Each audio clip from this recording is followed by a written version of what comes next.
Hello and welcome. Today's episode of Chazuba Talks delves into the heart of why support from women for women is not just important, but absolutely crucial. We'll uncover how women uplifting each other can create a ripple effect of positive change and celebrate the strength, resilience, and unity that flourishes when women stand together. First generation students often face unique challenges, including lack of family guidance about the college application process, financial constraints, and a potential lack of understanding about the academic demands of higher education. Pursuing higher education can have a transformative impact on first generation families. Paulaska Ramirez is the founder and executive director of Generation Fearless, a public charity 501(c)(3) established in 2019. She has 13 years of experience in higher education, working with students of diverse backgrounds, from low income households mainly. She is a proud Educational Opportunity Fund EOF program alum and understands the importance of serving as an advocate and supporting students on their academic journey. Welcome to Chizuba Talks, Paulaska. Thank you for having me. It's wonderful to have a woman support a woman, right? You are helping other young girls get an education and found their lives. So, what was the inspiration behind founding Generation Fearless? Uh, and what was your interest in that? So I am first generation everything. I am first generation American. I'm Latina. My mom was born and raised in the Dominican Republic. I'm a first generation college student, graduate student, um, professional. So I found that for myself and my experience, I figured one part out, and then that led me to another area that I needed to figure out as well. And then as a first generation woman, it's not just about us, right? It's about my family. I'm not doing it just for me. I'm doing it for my mom. I'm doing it for my Right, community. I right. felt this level of responsibility, but I looked around in my tribe, right? The women in my life that are my friends, my supporters, they're all first generation. So one of Hmm. us figures out one thing and then we share with the group, and then the other one figures out something. And with being in higher education and working so many years with students, I found that a lot of my students would graduate and come back because we helped them figure out one part, but then now they're navigating Mhm. graduate school or another part and they're having a hard time because there's nothing that helps you kind of with your next step. So it was November of 2019, and maybe probably 5 years prior to that, I was thinking of there needs to be a space, there needs to do something, and I just had the courage that day, and I was like, we're gonna do this. So I reached out to my two founding board members and I said, okay, you don't think this is crazy because I need two board members to start this off.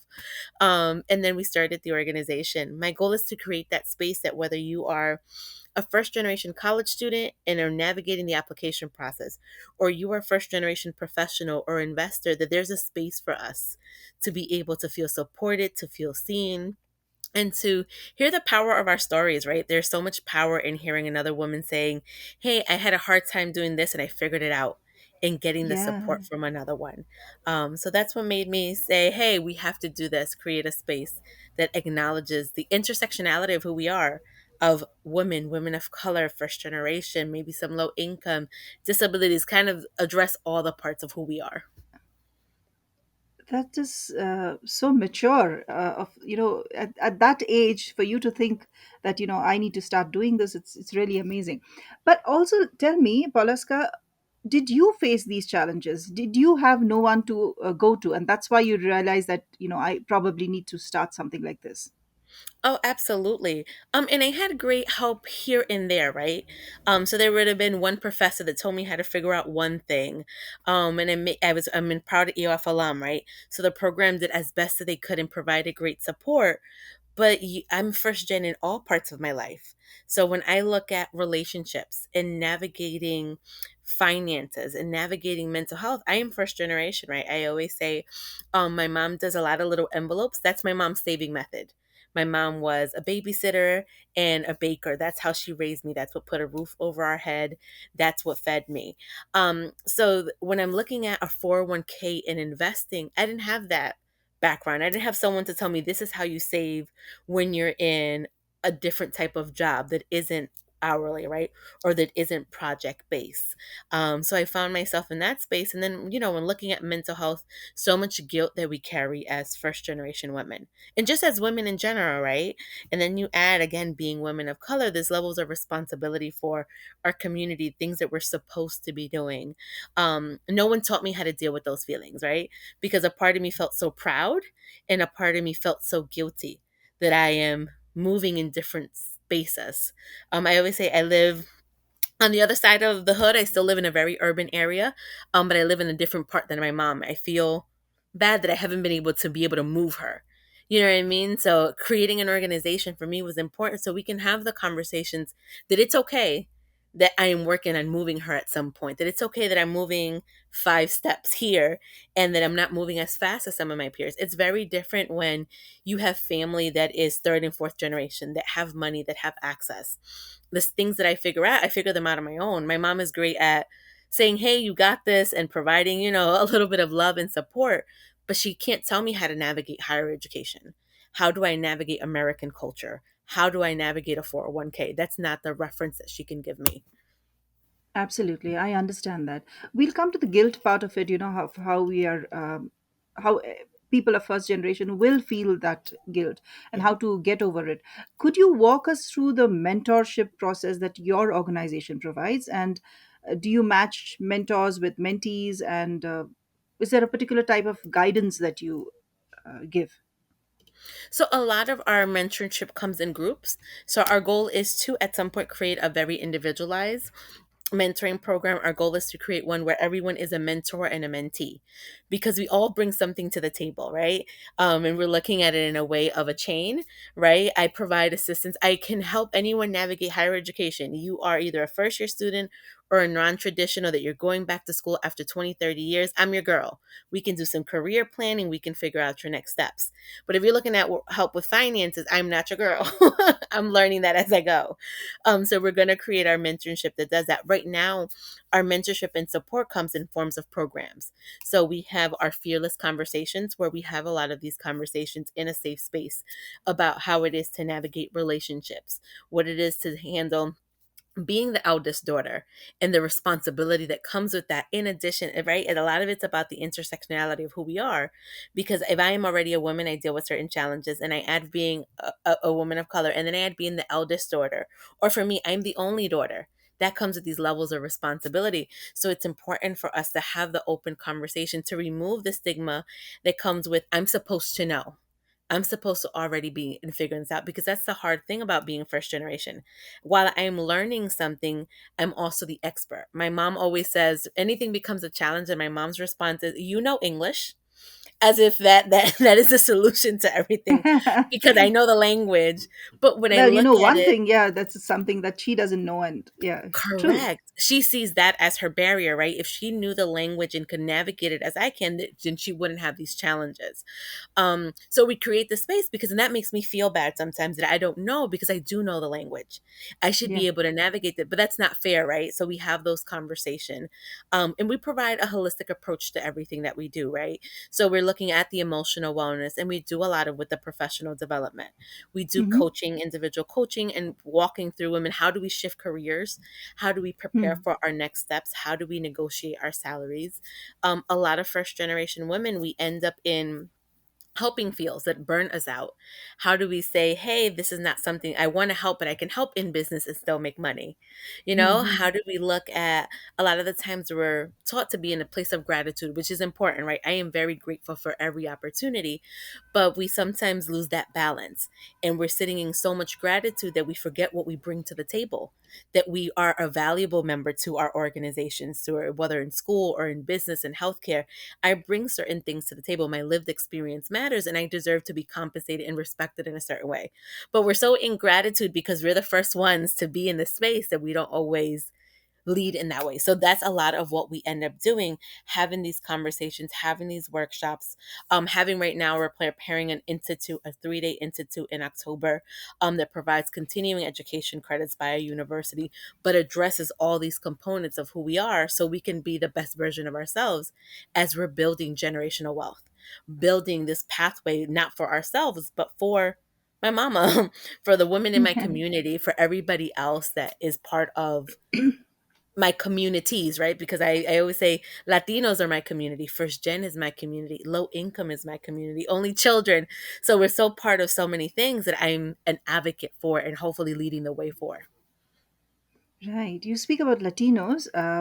Do you also address students that come from diverse other cultural and ethnic backgrounds as well?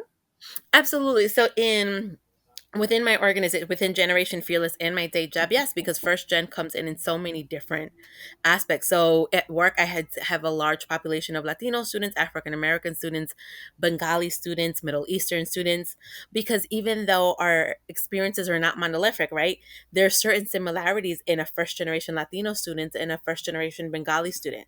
The pressure that we have as women Right. comes, it's kind of in the same space. So I do get the opportunity of learning from my students, understanding culture, and helping them navigate. Hey, these are the similarities, and this is how we navigate, and this are the things Yeah. that we can do, right? Because there's certain things I try to be so respectful of my community and my culture, and making Right. sure that I'm still within that being as appropriate. You know what I mean? I always say that right now I'm a new mom, but before having a baby, a lot of what my mom didn't understand was my career in school and Hmm. culturally I'm supposed to be a mom. That's what, you know what I mean? She was expecting me to be. That was Right. what's That's the important. first thing. Yes, this is what brings you into womanhood. And I was so always so frustrated because I'm like, I'm doing all these things, but respecting still the culture and understanding. I might be frustrated. True. I would say a lot that True. I am what she's most proud of and most disappointed in, right? And most proud of because I've accomplished things that my Hmm. mom could not dream of, that she did not have the privilege to dream and think of. My grandmother didn't even make it to middle school. I'm in a Hmm. doctoral program, hopefully finishing this year, next year. So within a generation from not making it to middle school to being a doctoral student is a big deal, Absolutely. right? But then at the same time, culturally, there's all these things of I moved out, I lived by myself, then I lived with my partner, I just had a baby. All those things culturally are not aligned the same way. So I Hmm. understand with my students and the women that I work with how we're navigating that because we have success in one space, but at the same time, we're navigating another space that success may look different based on culture and expectations.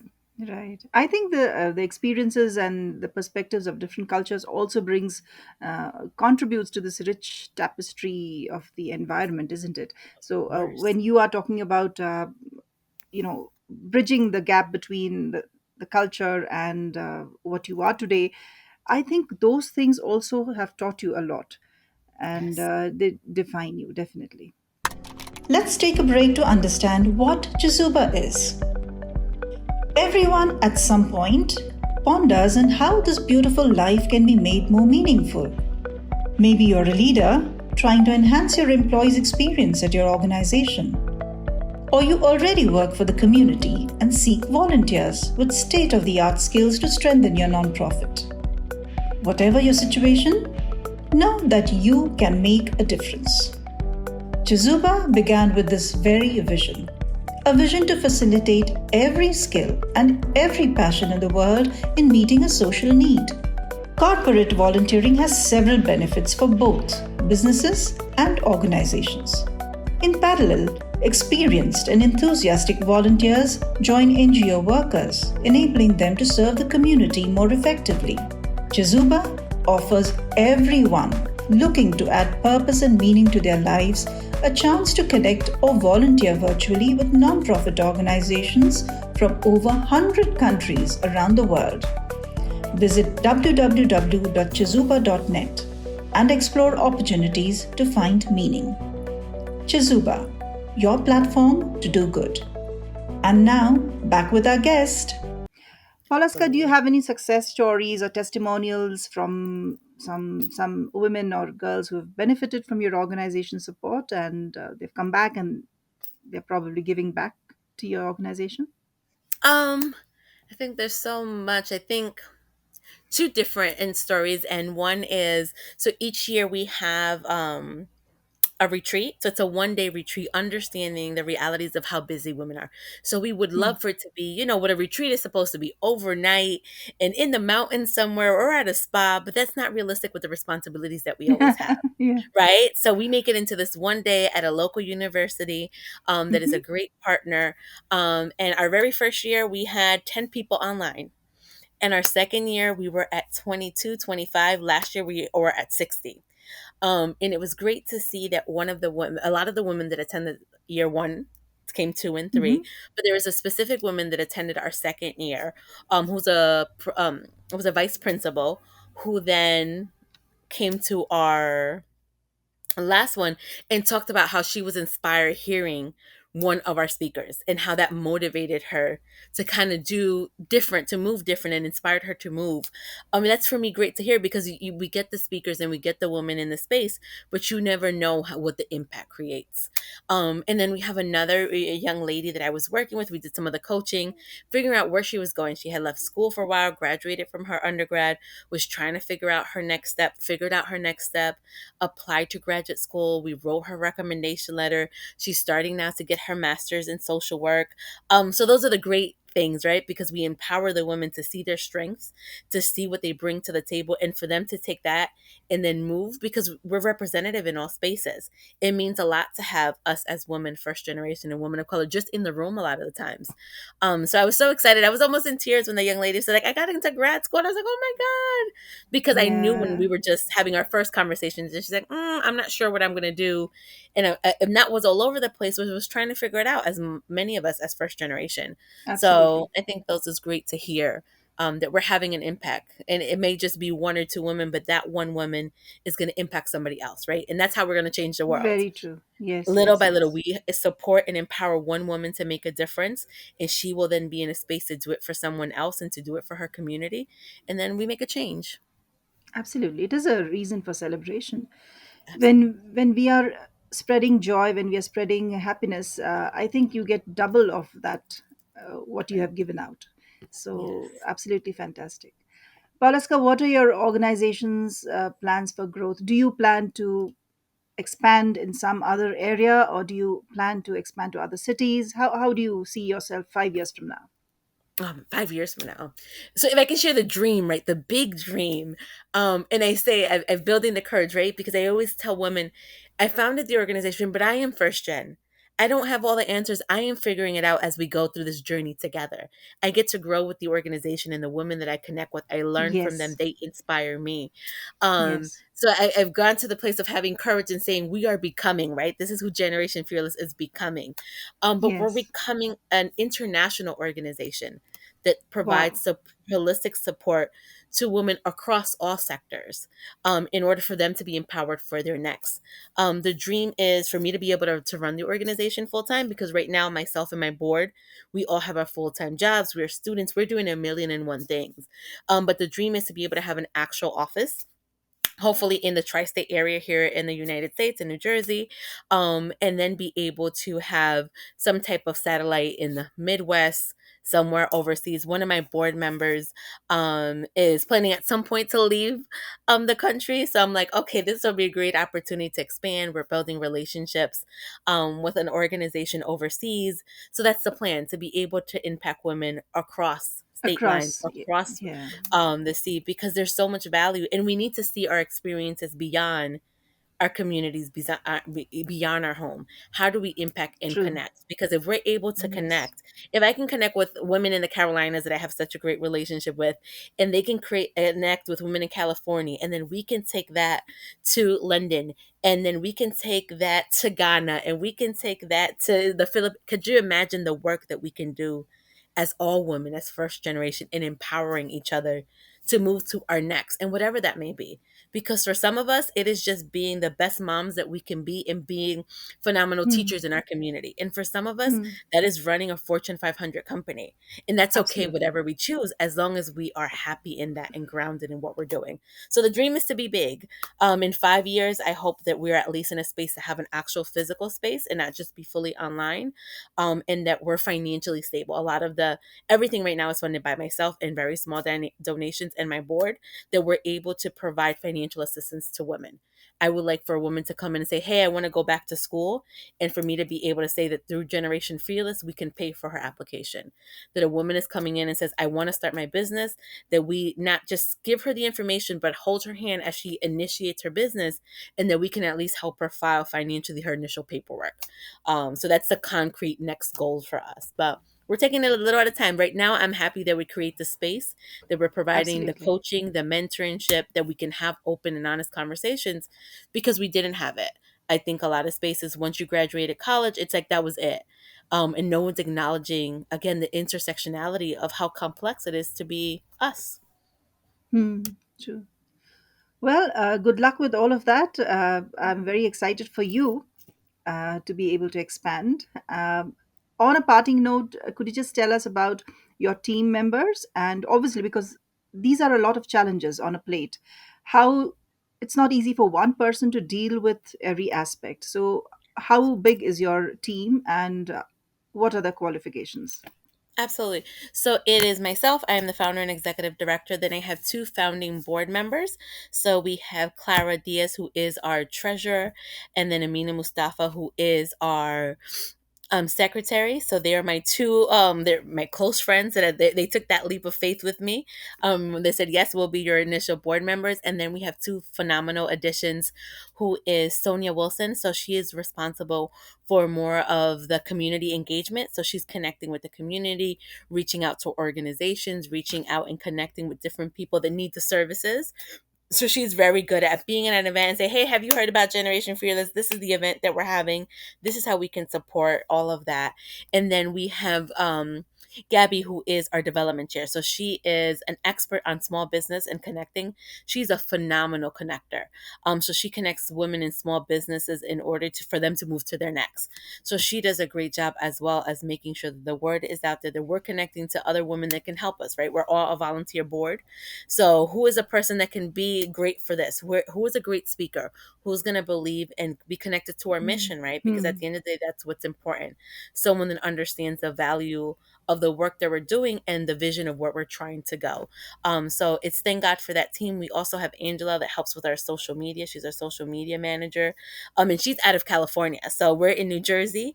So, Angela's on the other Yeah. side. And I have four phenomenal interns that they're in college. They're amazing young ladies doing amazing work throughout their universities, and they support with social media, gathering some information and being part of the team. I could not do it without every little bit that everyone does, because again, we're first generation. I'm doing everything.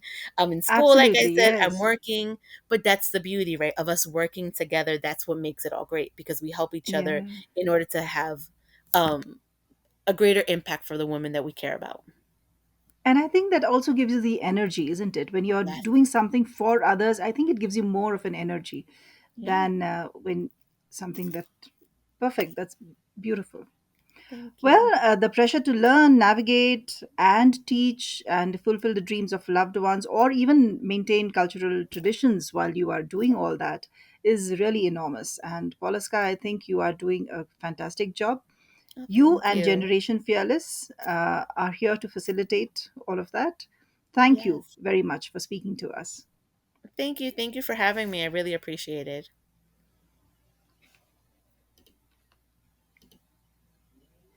That was